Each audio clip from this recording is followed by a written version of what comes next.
All right, so here we are yet again being told peace in Ukraine is very close, that a deal is just around the corner, and that Donald Trump is somehow the conductor of this diplomatic orchestra.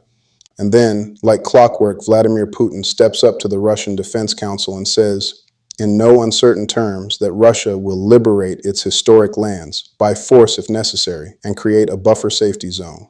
Ukraine and its sponsors, he says, are refusing diplomacy. My first reaction, this isn't negotiation theater, this is declaration theater.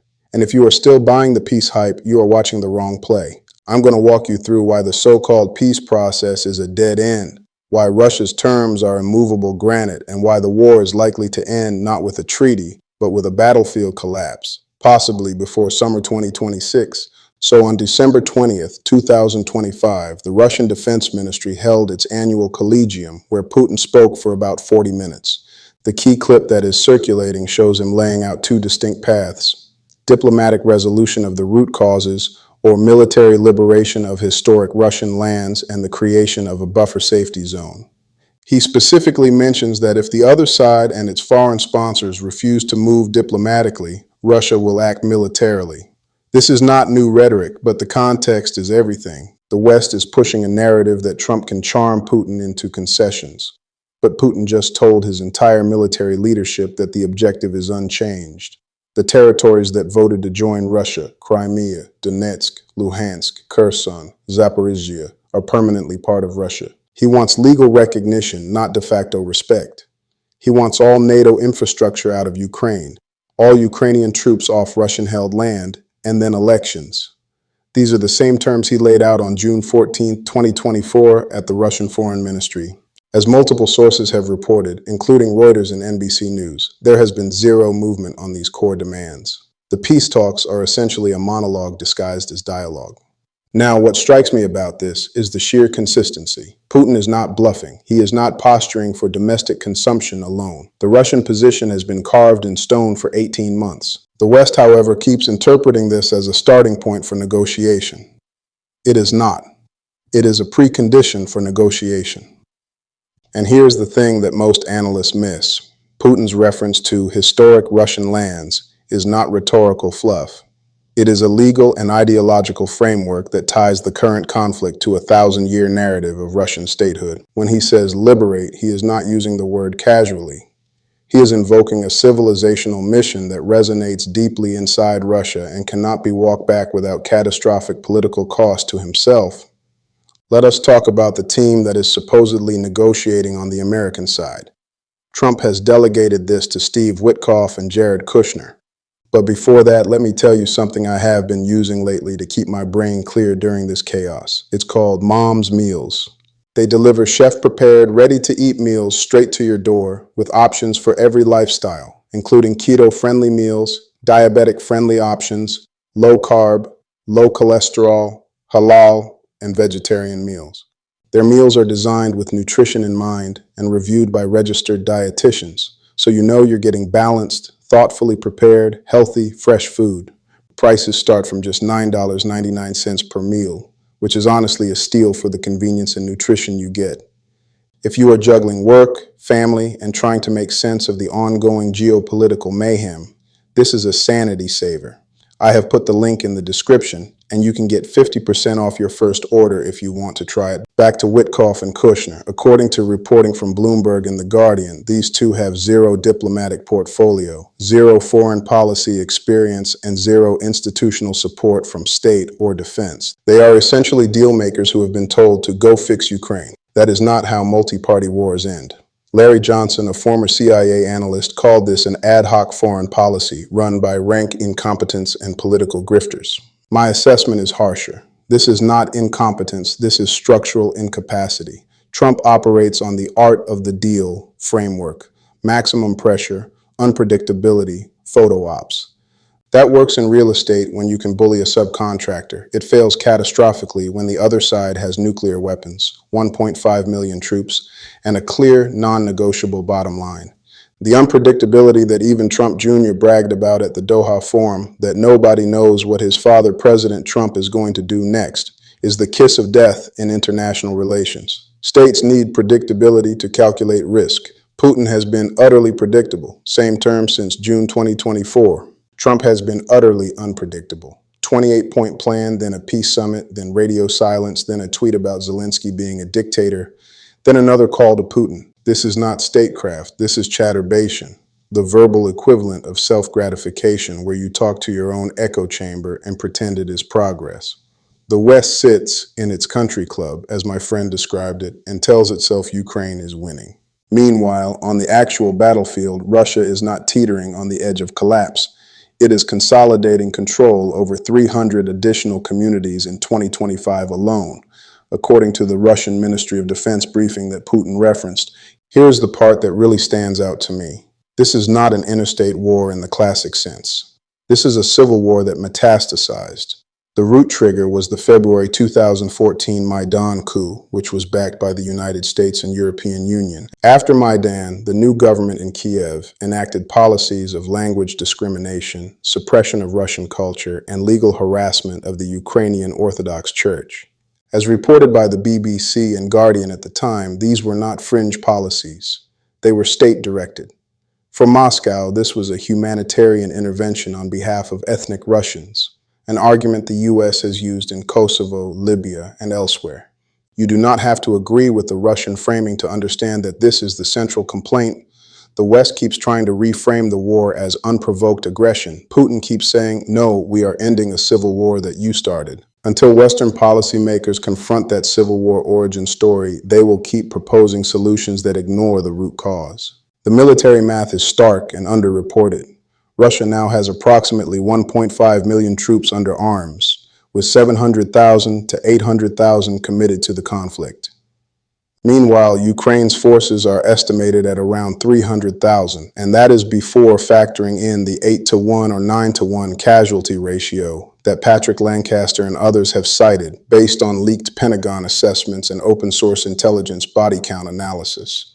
Ukraine's population has declined by around 10 million people, or about a quarter, since the conflict began in 2022, according to the United Nations. This is not a stalemate. This is a slow-motion annihilation of Ukraine's demographic and military capacity. The notion that the war will drag into 2027 or 2028 is a fantasy. My prediction is that it will end by June 2026, either through a total collapse of Ukrainian front lines or a political capitulation when Kiev realizes no amount of NATO cash can conjure more soldiers. The only durable security guarantee Russia would accept is a U.S.-Russia treaty, ratified by the U.S. Senate.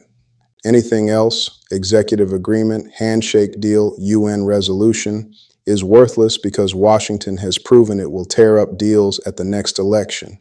The 1972 ABM Treaty, the INF Treaty, and the JCPOA all are scrapped because Putin needs something that outlasts Trump's presidency. A treaty requires 67 Senate votes. Lindsey Graham, Marco Rubio, and Chuck Schumer have all taken millions from pro-Ukraine PACs and have built careers on Russophobia. They will never ratify a treaty that cedes land to Russia. Therefore, a treaty is impossible. Therefore, peace through diplomacy is impossible. The only variable left is military outcome. When this war ends on Russia's terms, NATO will face a profound credibility crisis. While Ukraine is not a NATO member, the alliance invested heavily in Kyiv's defense and repeatedly framed the conflict as central to European security. A failure to prevent Ukraine's defeat would raise serious questions about NATO's deterrence credibility, and the European Union's cohesion would likely fracture. Poland and the Baltic states would push for a tougher stance against Moscow, while Germany and France would move quietly toward economic re-engagement, prioritizing stability and energy security. The United States will be exposed as a paper tiger that can project military power but cannot enforce political outcomes.